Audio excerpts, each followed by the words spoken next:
দক্ষিণ শালমারা থেকে ফকিরগঞ্জের আইরকাটা যেতে হলে এই সড়কই মানুষের একমাত্র ভরসা।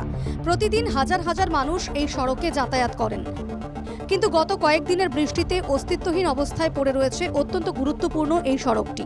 দীর্ঘ বছর ধরে সড়কের সংস্কার হয়নি, ফলে এক হাঁটু কাদা জল পেরিয়ে গন্তব্যে যেতে হয় পথচারীদের। শীঘ্রই সড়ক সংস্কারের জন্য সরকারের দৃষ্টি আকর্ষণ করেছেন এলাকাবাসী।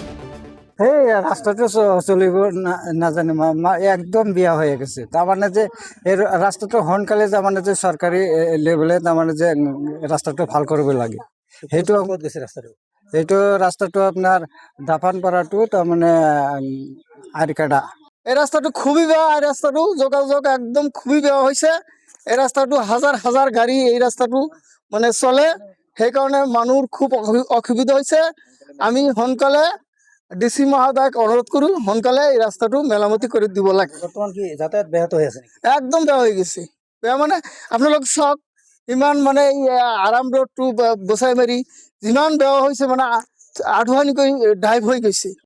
घर से হ্যাঁ घर जा रहे रास्ते की हालत बहुत खराब है भाई जी। ये तो बहुत मुश्किल रास्ता बन गया। साला नेता बना है, पता नहीं क्या काम करवा रहे हो। এদিকে বেহাল রাস্তা সংস্কারের দাবিতে প্রতিবাদ কোকড়াঝাড়ের পর্বতচূড়ায়। মইমতলি বন্ধ করো, আমার রাস্তা লাগিবই।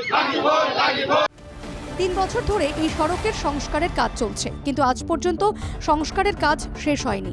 উল্টো দিকে সারা রাস্তায় তৈরি হয়েছে বিশাল বিশাল গর্ত।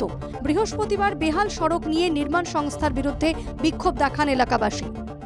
যোৱা বিগত সময়ত দেখা গৈছে তেখেতসকলে জাষ্ট এবাৰ ৰাস্তাৰ দুকাষৰ যি মাটি আছে সেই মাটিখিনি অলপ চাইড কৰি কিনে ৰাস্তাটো তেনেকৈ পেলাই ৰাখিছে।